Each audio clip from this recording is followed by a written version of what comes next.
Bonjour à tous, on se retrouve dans ce nouvel élément de vidéo pour parler du match qu'a opposé Paris Saint-Germain face à Lens. Voilà. Sans plus tarder, on va commencer déjà par la composition, on n'a pas le temps. Luis Enrique a proposé une formation 4-1-2-3.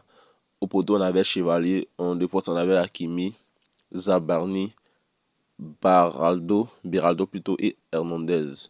Au milieu, on avait Vitinha, Zaïre Emery, Lee. En attaque, on avait Cavra, hein, Ramos et Barcola. Ce que je retiens dans ce match, c'est que le PSG a beaucoup dominé la rencontre.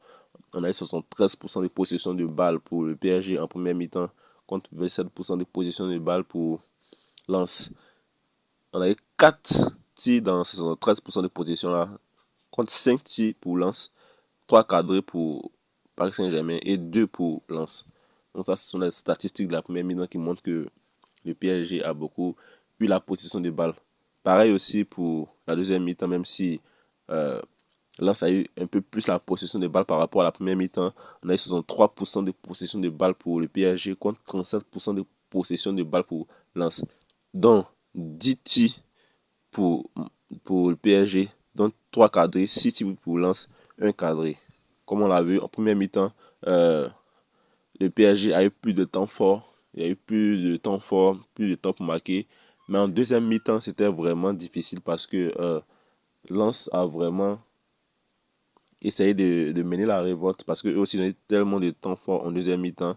Ils ont failli marquer, ils ont fait aussi de belles choses. Sans plus tarder, on parlera maintenant des côtés positifs de ce match. Le premier côté positif de ce match, c'est que le PSG a gagné par en plus 2 buts d'écart. Et le deuxième point positif, c'est qu'ils n'ont pas encaissé de but. Un clean sheet, ça met toujours en confiance. Voilà, parce qu'ils doivent jouer en Ligue des Champions bientôt. Donc ça prouve aussi que euh, c'est bon pour la confiance, c'est bon pour la défense, c'est bon pour le gardien. Je pense aussi que le PSG n'a pas encore perdu depuis ce début de saison. Ils font un carton plein et ça, c'est vraiment important pour eux, voilà, pour l'équipe parce qu'on connaît le PSG qui est une équipe qui domine toujours le championnat anglais et le championnat français. Donc, c'est bon pour eux. À part ça, je pense que les points positifs, on n'a pas trop de choses à dire. Il y a aussi une mention spéciale à Barcola. Barcola, ce gars, il est trop fort. Moi, je kiffe Barcola. Depuis bien longtemps, je kiffe Barcola. C'est mon joueur préféré, hein, au Paris Saint-Germain parce que c'est vrai qu'il y a Dembélé qui est là, mais moi, je préfère Barcola. Barcola, souvent aussi, qui ratait beaucoup, mais actuellement, il se retrouve. Regardez son premier but est incroyable. Un but vraiment étonnant, quoi, parce que le gardien, je suis sûr que le gardien ne s'attendait pas à ça. Il a pris, il a déclenché, il a marqué. Barcola, il est trop fort. Puis il est très, très technique. Ses contrôles de balle, non. Il est trop fort. Moi, je kiffe grave ce mec.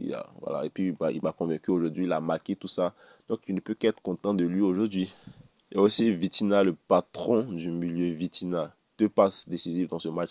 Que vous voudrez que je dise de plus?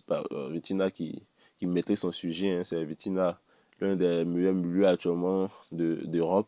Donc, moi, il n'y a pas de problème. Il fait un match correct. Tellement il a l'habitude de faire des matchs corrects que maintenant qu'il fait un match correct, c'est tout à fait normal.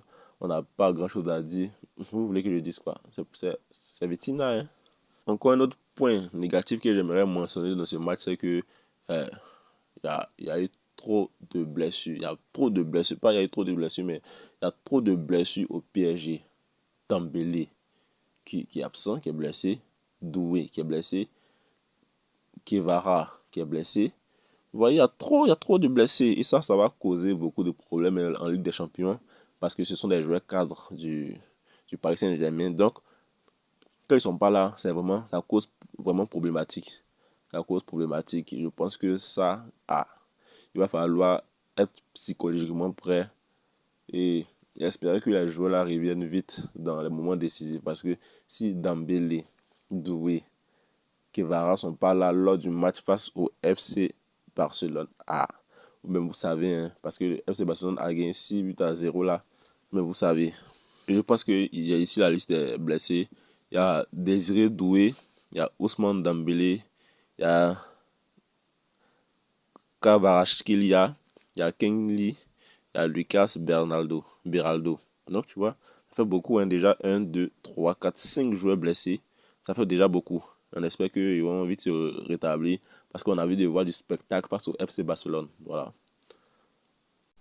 Il y a aussi Mbaye que je pense ne mérite pas son, son effectif. C'est-à-dire qu'il ne mérite pas de jouer au Paris Saint-Germain parce que ce gars, à vrai dire, ce gars, il est nul. Voilà. J'ai d'autres mots pour atténuer un peu, mais il n'est pas trouvé. Il est nul en fait. Il est nul. Il mérite pas de jouer au PSG. C'est pas pourquoi Luis Enrique nous donne quelques minutes. Mais le gars, il est nul. Hein. Il est nul. Moi, je ne kiffe pas du tout son jeu. Il n'est pas fort. Voilà. Il n'est pas fort. Il y a trop de joueurs qui sont tellement talentueux. Donc, quand on voit ce genre de trucs, quand on voit Lamine Yamal, quand on voit ce genre de choses-là, il y a trop d'écart et ça fait qu'on pense que le gars est très très nul. Et je pense pas qu'il est très très nul. Il est très très nul. Voilà, c'est la réalité. Il est nul. Donc, pour voir, vous voyez, il n'y a pas trop grand-chose à dire dans ce match-là. Ce qui est sûr, le plus important, c'est qu'on retient, c'est la victoire, les 3 points et le clean shot. Voilà. Il faut aussi se fier au côté positif du match. C'est vrai que euh, le match n'était pas aussi correct. Il y avait forcément des imperfections. Et on sait, là aussi, c'est une équipe qui n'est pas facile. Là, c'est une bonne équipe. Donc, on ne va pas trop se prononcer, on ne va pas trop critiquer. Ce qu'on va retenir, ce sont les 3 points. Voilà, les 3 points qui sont plus importants. Et ils ont réussi à avoir les 3 points. Donc, on ne va pas trop parler de ça. On ne va pas trop cracher dessus. Bakula, mention spéciale à Bakula et à Vitinha. Voilà, Vitinha aussi qui est le patron. Je ne vais pas revenir dessus. J'ai déjà tout dit déjà. Et bon, je pense que c'est tout pour ce débrief. Merci beaucoup. C'était tout pour ce débrief. Merci de m'avoir suivi. On se retrouvera dans une autre vidéo pour parler d'un autre match.